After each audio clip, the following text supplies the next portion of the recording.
Hola, encantado yo también. Un placer. Placer igualmente. Hoy hablaremos unos minutos de encuentros con tu propia sabiduría. Haznos la presentación oficial y ahora pasamos con la charla.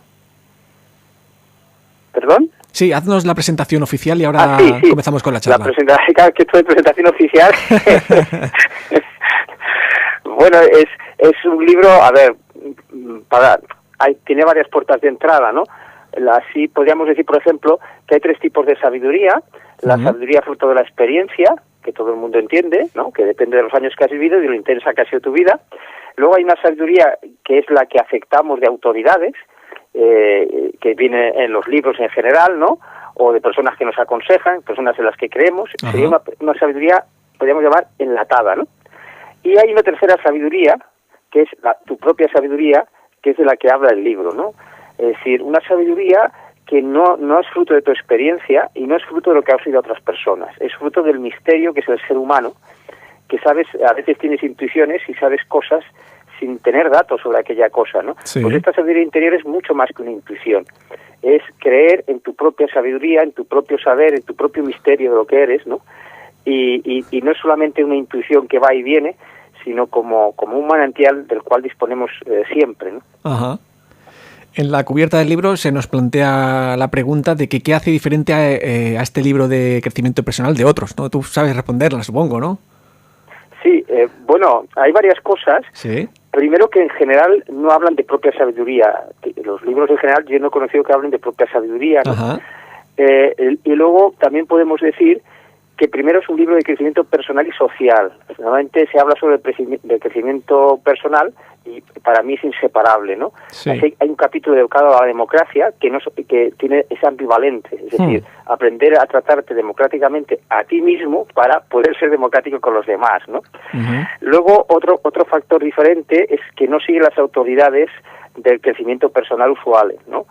Y yo me permito redefinir ciertas palabras porque la evolución del ser humano y de las personas en general se puede medir por el significado que tienen entre las palabras. O sea, tú quieres ver un poco el grado de conciencia de una persona, pregúntale qué entiende por una palabra clave, ¿no? Como podría ser pues amor o cualquier otra, y en función de lo que entiende esa persona, de la definición sobre la cual vive, se puede tener una idea de la perspectiva, de esa perspectiva de conciencia de esa persona. Entonces yo pienso que en el crecimiento personal usual hay unas palabras que están limitando el crecimiento del crecimiento personal, si se me permite, ¿no? Y una de ellas, por ejemplo, que dedico un tema entero en el libro, es el concepto de ego. O sea, todo el mundo habla del ego como si fuese un obstáculo, cuando ego significa yo, es nuestro yo como seres humanos. Entonces yo me permito redefinir el ego como, fíjate, ser humano. Es que ser humano, esa frase es tremenda. Sí, es decir, somos un ser viviendo como humanos. De ahí emana esa sabiduría, ¿no? El adjetivo humano me permite tener experiencias que enriquecen al ser. Y luego el ser devuelve parte de esa sabiduría al humano, es decir, a la conciencia de humano, que es el ego. Entonces defino el ego de una forma que formaría como una parte del ser que ha olvidado quién es, y esta forma de definir el ego permite algo fundamental que los otros crecimientos personales no permiten, que es que haya autoestima en el ego. ¿Cómo va a haber autoestima en el ego si tú defines el ego como un obstáculo o una cosa que te sirve para, ¿no? No, el ego es una parte de nuestra conciencia como seres. Y en el momento que el ego se puede reconocer de esa forma, el ego deja de ser egoísta. El ego es egoísta porque se confunde la educación del ego, los programas en los que piensa el ego, con el ego. Es una barbaridad. Es como si yo confundo la actitud de una persona porque tiene una mala educación con la persona. No, habrá que examinar su educación y sus condiciones que les han hecho llevar hasta allí. Claro. Entonces, en el crecimiento personal usual, del ego no se ha hecho esta lectura. Y además, hay como una incoherencia, lo he visto en muchos libros también y en talleres cuando yo los recibía, ¿no? De que se decía, pues, hay que iluminar, te tienes que iluminar o tienes que avanzar, tienes que crecer, y nunca se decía qué es lo que tenía que iluminarse, avanzar, crecer. Pues lo que hay que iluminar, avanzar y crecer es el ego. Claro. Si tú lo ves como un obstáculo, ¿cómo va a crecer, no? Por lo tanto, esa definición de ego es un eje nuevo, esencial, junto con otras palabras que he redefinido. Y una tercera diferencia sería que el crecimiento personal que se plantea aquí tiene un objetivo. crecer personalmente, sí, pero ¿con qué objetivo? Pues con el objetivo de despertar nuestro propio sentido de la felicidad. No puedes ser feliz leyendo perlas de sabiduría de otro. Tienes que despertar a tu propia sabiduría. Ese es el objetivo de este crecimiento personal que plantea el libro. Qué bueno. Que en el tema del ego, el concepto que mencionas es ego empoderado también, ¿no? Claro, cuando en la formación que hago, Educar Empoderando, se refiere a empoderar el ego. Esto lo llaman algunos como un anatema, ¿no? Es decir, pero a esas personas que ven una barbaridad en empoderar el ego, yo les pregunto que cuando hablan de iluminar a la persona, ¿qué parte de la persona quieren iluminar? ¿El ser? ¿Qué parte quieres iluminar el ser si estás diciendo de humano? Claro. Es como una contradicción, ¿no? Precisamente lo que quieres hacer es crecer es al ego. Y eso da lugar, cuando tú te educas en ese crecimiento personal, llegas a una contradicción muy interesante, y es que el ego, definido a la vieja usanza, actúa de la siguiente forma: solo al ego le molesta el ego. Si tú dices, el ego es una molestia o un problema, ¿no? O nos limita. Pero, ¿qué es lo que te molesta del ego? Pues tu propio ego, que está programado para que se moleste a sí mismo, para que desconfíe de sí mismo. Hay que cambiar la educación del ego. Por eso también esta sabiduría es educativa. Crecimiento personal se ha separado de la educación. No, hombre, no. Si no trascendemos la educación que hemos recibido en la escuela, de los padres, de los medios, ¿cómo vamos a hacer un verdadero un crecimiento personal? Nuestras memorias están ocupadas por lo anterior e impiden ese crecimiento personal. Muchas personas se han desanimado leyendo libros, yendo a talleres, entendiendo lo que allí les decían, pero luego su vida no ha cambiado tan radicalmente como se les decía que iba a cambiar. Y es porque su educación va en contra. Y en general en esos libros y en esos talleres no se cambia la educación que hemos recibido para experimentar un auténtico crecimiento personal. Ya. Qué bueno. Y bueno, en el libro mencionas muchos conceptos. Vamos con otro de ellos que dices que nos puedes explicar, por ejemplo, del concepto de sentipensares. Bueno, el término sentipensares viene por el hecho de que yo creo que no es lo mismo entender una cosa que comprenderla. El comprenderla implica la presencia del corazón auténtico que hay en nosotros, no el corazón dominado por dramas y por prejuicios, ¿no? Los sentimientos también tienen prejuicios. Entonces toda la estructura del libro está hecha con ideas que son sentipensares. En la expresión hay un contenido mental unido a un contenido de sentir. Sentimiento y pensamiento van unidos, forman una armonía, y por eso a los escritos que hay en el libro los llamo sentipensares. Sentipensares que normalmente cada día escribo alguno en el Facebook, por ejemplo. De ahí nació la idea del libro, ¿no? Ajá. Y el hecho de ser profesor de matemáticas y física, ¿cómo ha influido en tu labor de crecimiento personal? Bueno, fue muy importante porque, a ver, yo soy licenciado en física y era muy importante para entender lo que llamo el nuevo paradigma, ¿no? Porque un nuevo paradigma en física está muy claro que todo lo que representa la física clásica, las leyes de Newton, por ejemplo, y lo que representa la relatividad y la cuántica, son cosas absolutamente diferentes. Una no emana de la otra. Hay lo que se llama un salto cuántico, ¿no? Sí. Porque una no emana de la otra. Entonces, lo que yo hice a través de mi conocimiento de física y lo que iba conociendo de crecimiento personal, hice una relectura de forma y manera que vi que lo que había aprendido en física como salto cuántico se podía extrapolar a la psicología humana y, por lo tanto, a la educación. Entonces, durante 24 años tuve la oportunidad de ir probando todo lo que iba investigando sobre mis propios alumnos, ¿no? Ellos fueron, al final, mis maestros, ¿no? Sí. Podríamos decir. Y entonces, claro, la física, la base es las matemáticas, daba clase de las dos cosas, y las matemáticas, porque yo quería introducir el autoconocimiento en clase, en la medida que me fuese posible, las matemáticas también eran interesantes para introducir el autoconocimiento, que implica generar autoestima en el alumno. Si no, ¿para qué va a querer uno conocerse si no hay un mínimo de autoestima, claro, ¿no? Entonces, las matemáticas son la asignatura que, más inseguridades crea, ¿no? Y por lo tanto, a través de esas inseguridades yo podía detectar inseguridades psicológicas en el alumno y poder trabajar con las personas más inseguras, por ejemplo. Yo las podía ayudar y ellas me podían ayudar a mí. Ese es un poco por lo tanto, la física muy importante para entender el nuevo paradigma y hacer la extrapolación al mundo de la psicología, al crecimiento personal, y las matemáticas como profesor para detectar esas inseguridades en las personas y también para establecer la diferencia muy importante, porque esto se está enseñando mal a mi modo de ver, sí, en que demostrar las cosas. Solo las matemáticas se pueden demostrar. en las ciencias experimentales, como la física, la química, la biología, no se puede demostrar nada, todo son teorías, y esto se explica mal en el colegio. Entonces las matemáticas te dan ese reflejo. El teorema de Pitágoras se puede demostrar y nunca cambiará. Pero la teoría, yo qué sé, del darwinismo es una teoría, y te la dan en el colegio como si fuese una verdad. No, es una teoría, y que como todas las teorías fallan en algunos aspectos, funciona en otros y es mejorable. Esa idea es fundamental llevarla a clase. Ciencia experimental, teorías, metáforas para explicar la realidad y se pueden superar. Matemáticas, un teorema que está demostrado ya no se puede superar, es punto y final en ese teorema. Qué bueno. O sea, tus clases son bastante entretenidas, ¿no? Los alumnos estarán contentos.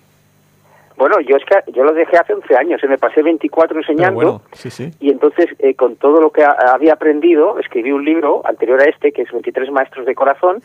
De ese libro lo solté gratis en internet porque no encontraba editor, y eso me llevó a que muchas personas me apoyasen, y entre ellas una productora de televisión, y con ella escenificamos todo lo que habíamos aprendido con alumnos de verdad, en una película documental que se llama Entre Maestros, que se emitió en televisión española y que fue subvencionada por el Ministerio de Cultura, y que se puede ver en televisión española a la carta o también en YouTube, ¿no? Qué bueno. Es decir, que esos 24 años fueron como donde yo iba preparando mi doctorado, entre comillas, ¿no? Para generar un conocimiento nuevo. Y entonces, hace 11 años lo que hago ya es seguir investigando a pleno tiempo, al no tener que dar clases, y además hago la formación en este crecimiento personal que llamo Educar Empoderando. Ajá. O sea, tú has sido maestro, pero ¿quiénes han sido tus maestros o referentes? Bueno, todo el mundo hemos aprendido con muchas autoridades, ¿no? Sí. Pues todo lo del crecimiento. Primero, a ver, cuando llegué al colegio no estaba en el crecimiento personal, pero sí quería ser un profesor divulgador, porque me di cuenta que cuando hacía un documental en la televisión de física, no solamente se entendía mejor, sino que era agradable, o de ciencias naturales. Todo el mundo hemos entendido mejor las ciencias naturales en un documental que en una clase clásica, ¿no? Sí, mucho mejor. Entonces, yo me gustaban mucho los libros de Isaac Asimov, que tenía divulgación de todos los temas, y entonces empecé, porque soy una persona muy curiosa e investigador de naturaleza, digo, ¿qué hace que Isaac Asimov o cualquier divulgador sea tan entendible? ¿Por qué logra esto? Yo quiero lograrlo como profesor. Y entonces me di cuenta que lo que hace un buen divulgador es que va a lo esencial del conocimiento, simplifica los quebrados. Mientras que los profesores muchas veces no saben simplificar el quebrado y dan el conocimiento muy complicado porque no van a la esencia del conocimiento. Entonces yo aprendí a ir a la esencia de la física, de las matemáticas, y de esa forma era mucho más fácil de impartir y de entender. Ese mismo aprendizaje de ir a la esencia de las cosas lo apliqué en el mundo del crecimiento personal para ir a la esencia del crecimiento personal y darme cuenta que no podía avanzar sin reeducarnos, cambiar nuestra educación y sin redefinir ciertas palabras que se emplean en el crecimiento personal como la de ego, ¿no? Ajá. O sea, tú cuando entras en el colegio no estabas, digamos, en el camino del crecimiento personal. ¿Cuándo empiezas a enfocarte en este camino? Bueno, fue poco a poco. Yo era una persona muy inquieta y tarde o temprano fui a parar a libros de crecimiento personal. Claro, era cuestión de tiempo, ¿no? Entonces fui estudiando todo ese crecimiento personal y creativamente lo intenté llevar a clase como pude, y así fueron pasando los años. A partir de ahí estudié todo, esoterismo, absolutamente todo, ¿no? Corrientes, yo que sé, medicinas diversas, todo alternativo. Y con todo ese mejunje yo iba buscando lo esencial, porque solamente se pueden conectar y sumar las cosas viendo lo esencial. Yo qué sé, dos partidos políticos no saben sumar porque no saben ir a lo esencial. Eso para empezar. En el libro hay el capítulo dedicado a la democracia de corazón, habla sobre eso. Si tú no simplificas los quebrados, no los vas a poder sumar porque son monstruosamente grandes. Y eso lo que hace es diluir cualquier drama o cualquier posibilidad de sumar perspectivas. La democracia en su esencia no es votar, eso es una barbaridad. La democracia en su esencia es saber sumar perspectivas. Eso hay que llevarlo a la educación. Es una mirada que además aporta cosas para cambiar la educación, ¿no? Es increíble que la educación no se haya definido la democracia, porque no está definida. Realmente la democracia no está. Si tú preguntas qué es democracia, lo único que la gente entiende es que es lo contrario a una dictadura. Exacto. Claro, porque nadie lo ha definido. Entonces, en el capítulo este del libro, que es el más extenso, yo voy definiendo a través de sentipensares, es decir, sintiendo y pensando, lo que yo creo que es la democracia de corazón. Es decir, tiene que haber un sentimiento base en la democracia. Sobre ese sentimiento base, tú nunca te peleas con el otro. O sea, y si tienes que sumar perspectivas del otro, bueno, pues a lo mejor no puedes sumar el 100%, pero sumas un 1% y te vas enriqueciendo, ¿no? Entonces, claro, fíjate lo evolucionario que es esto, no revolucionario, lo evolucionario y que ocupa todos los campos del saber, esta mirada de educar empoderando, ¿no? Ha sido fruto de muchísimos años. Ya tengo 60, imagínate todo lo que he tenido que trabajar y tanto para poder llegar a todo esto, ¿no? Ajá, qué bueno. Y respecto a la felicidad, ¿cuál es tu experiencia o postura? Bueno, claro, ¿cómo definiríamos felicidad? Yo, simplificando el quebrado, llevándolo a lo esencial, yo lo definiría como que la felicidad sería estar a gusto contigo mismo, con los demás y con la vida. Estar satisfecho, estar a gusto. Más que satisfecho, estar a gusto, ¿no? Porque hay que crear cosas insatisfechas para ir y deseos por cumplir, ¿no? Y también, desde esta esencia de definir las cosas, también la educación la definiría de esta forma, ¿no? Educar es enseñar a celebrar el encuentro contigo mismo, con los demás y con la vida. Y para celebrar necesitas despertar tu propio sentido de la felicidad. Y para llegar a tu propio sentido de la felicidad necesitas descubrir tu propia sabiduría. Son como cosas que van encajando, ¿no? Unas con otras, sí. podríamos decir. Entonces la felicidad para mí es algo que es diferente en cada persona, pero que le hace sentir a gusto con ella misma, con los demás, con la vida, con todo, ¿no? Eso sería un poco la idea. Qué bueno. Y entonces, ¿cómo se aprende a brillar con luz propia, ¿no? Lo que hablábamos del ego, ¿no? Sí, fíjate que hemos sido educados en función de los clanes que yo llamo. En la forma de pensar, que algunos llaman en dualidad, yo llamo el paradigma de desconexión, estás desconectado de ti mismo, tú naces sin saber quién eres, no tienes una identidad accesible. Sí. Claro que tienes una identidad, pero no la tienes accesible porque eres un ser, ¿no? Es realmente curioso. En el juego olvidas tu identidad. Y eso permite que los clanes familiares, culturales, ideológicos, religiosos, te presten la identidad. No sé cómo explicarte, ¿no? En realidad es que tú les cedes una identidad que tú no ves, se la cedes a ellos. Y a partir de entonces empiezas a ser manejado por todos estos clanes, ¿no? Y como estos clanes tienen intereses diferentes, terminas enfrentándote a otras personas que pertenecen a otro clan. Todo gran conflicto siempre es identitario. Las guerras de religión no existen. Son guerras de identidad. De identidad. Claro, si tú analizas, a lo mejor estás diciendo cosas muy parecidas de Dios. Y lo mismo los partidos políticos, que no. Como hay un conflicto de identidades porque pertenecen a clanes diferentes, porque no reconocen su propia identidad, y esas identidades están chocando la de los clanes, pues tú vas como un pelele, podríamos decir, defendiendo lo tuyo. ¿Pero qué es defender lo tuyo? Si tú has adoptado la identidad del clan. O sea, por eso hay un capítulo en el libro también a despertar tu propia identidad. Tu identidad más allá, o por eso en la portada pone semilla de sabiduría para nacer a ti mismo. Sí. En realidad los clanes los necesitamos. Nosotros nacemos dentro de un clan familiar y si tú no haces este crecimiento personal es como si estuvieses dentro de la madre del clan, como un bebé dentro de la madre, ¿no? Entonces tú necesitas el alimento de la madre, respiras por la madre, respiras las emociones de la madre, que serían las del clan, ¿no? Y entonces tú vas creciendo dentro de la madre. Pero llega un momento que tú eres más grande que la matriz, ¿no? Que el sitio que te ubica. Sí. Y entonces viene la frase mágica, aquí no hay quien viva. Claro, fantástico, el clan te ha dado de comer, que dice el clan familiar, lo sumas todos, cultural, ideológico, lo que quieras. Pero como has experimentado un crecimiento personal, que sería tu ego el que ha crecido, ¿no? Pues ahora tienes que nacer a ti mismo. Entonces tú naces fuera de la madre y cortas el cordón umbilical, es decir, la dependencia con la madre. ¿Significa esto que vas contra el clan familiar, por ejemplo? No, hombre, no. Tú cuando naces fuera de la madre física, tú conoces una parte de la madre que no puedes conocer desde dentro. Cuando tú eres más dependiente de la madre, tú no puedes conocer la sonrisa de la madre, ni la cara ni sus caricias. Entonces, naces fuera, cortas el cordón umbilical y puedes reconocer las caricias de la madre, puedes conocer su mirada, su sonrisa y, sobre todo, puedes respirar por ti mismo. Pues eso es empoderar el ego, ¿no? que cortes el cordón umbilical poco a poco con tus clanes para que recuperes tu propia identidad. Qué bien, qué bien, qué bien. El libro acaba de salir, no sé si tienes ya algún feedback de que te ha ido llegando, ¿cómo está el tema este? Bueno, claro, hace un mes que ha salido y entonces el feedback es difícil, porque es un libro que tienes que leer pausadamente, ¿no? Saboreándolo. Entonces, ahora básicamente lo que estamos es promocionándolo con muchas emisoras, etcétera, ¿no?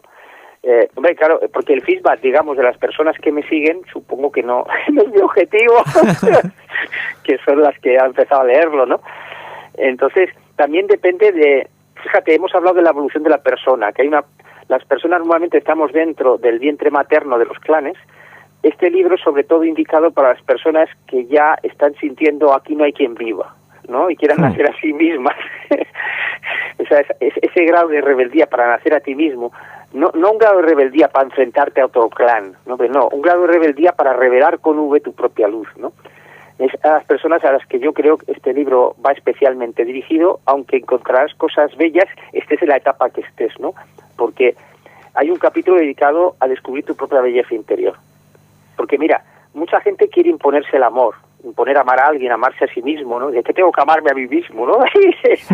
No, el truco para no imponer el amor, que acabarás en un falso amor, una impostura, es descubrir la belleza. Cuando tú ves algo bello, lo amas sin esfuerzo. Entonces el libro es para aprender a descubrir la belleza en tu interior, para que descubras tu propia belleza. Y entonces te ames a ti mismo sin esfuerzo. Y también para que encuentres la belleza de las demás personas y las puedas amar también sin esfuerzo. Ese sería el binomio belleza-amor. A mí me gusta decir que la belleza es el corazón del amor. Si quieres amar incondicionalmente, busca primero la belleza. Qué buena frase. Y Carlos, ¿tú no tienes canal de YouTube o algo así para...? Sí, muchos blogs. Pues danos. Educar Empoderando, poniéndolo así todo junto, iréis a parar a mi blog, en el Google, con eso ya basta. Y desde el blog ya podéis entrar en el Facebook, en el canal de YouTube, en todo, ¿no? Ah, qué bueno. Y a la puerta de entrada. Con tanto material que expones, vale la pena pues seguirte, ¿no? Y saber seguir... Sí, además en el Facebook ya te digo que escribo todos los días, hay muchas conferencias mías de congresos, etcétera, entrevistas de radio, de televisión. Qué bueno. Es decir, con que pongan Educar Empoderando, con eso basta, ¿no? Que yo sepa no hay nada con ese nombre y ya puede. Porque si ponen Carlos González están perdidos. Sí. He tenido muy buenas anécdotas con eso, me han confundido con el pediatra, con muchos más. Sí, te han ido llegando mensajes que no tienen nada que ver contigo, ¿no?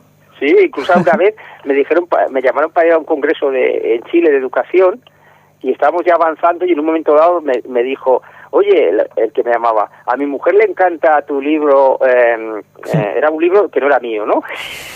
De Carlos González, pediatra. Y entonces menos mal que se vio a tiempo, si me hubiese ido hasta Chile me hubiese confundido con él. La historia. Sí, unos apellidos para pasar desapercibidos muy majos, ¿no? Mucha curiosidad, sí.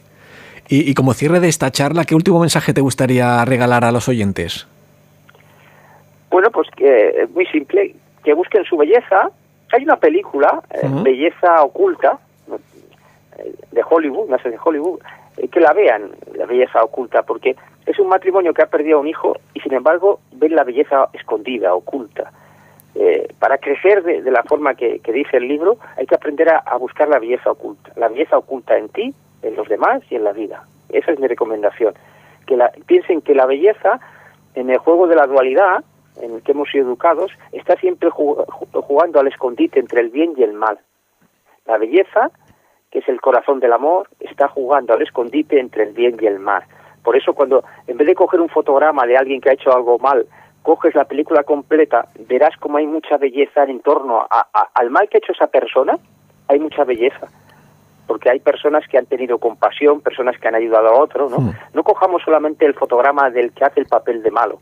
Veámoslo completamente y descubramos esa belleza. Descubriendo esa belleza veréis qué fácil es empezar a amar la vida, a los demás, a nosotros mismos, y qué fácil es desarmar los dramas. Fenomenal, pues veremos las dos, veremos la de Belleza Oculta y la de Entre Maestro. Ya tengo las dos anotadas. Vale, de acuerdo. Y nada, Carlos, ha sido un placer aprender este ratito contigo. Muchas gracias, muchos éxitos con el libro y con todos los proyectos que tengas entre manos. Y nada, aquí en Radio San Vicente tienes tu casa. Muchas gracias.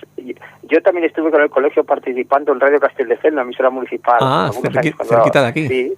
Y entonces conozco ese mundo, conozco el esfuerzo que significa estar ahí, ¿no? Sí, sí que hay detrás. Conozco que te sostiene la vocación, porque los oyentes pues no son nunca muchos, ¿no? Es verdad. Pero hoy en día tenéis una cosa que no teníamos entonces, que al colgarlo en Internet podéis conseguir muchos más oyentes, ¿no? Sí, porque... Te animo a que tu presencia salga de San Vicente, ¿no? Y a través del Internet cruce los mares.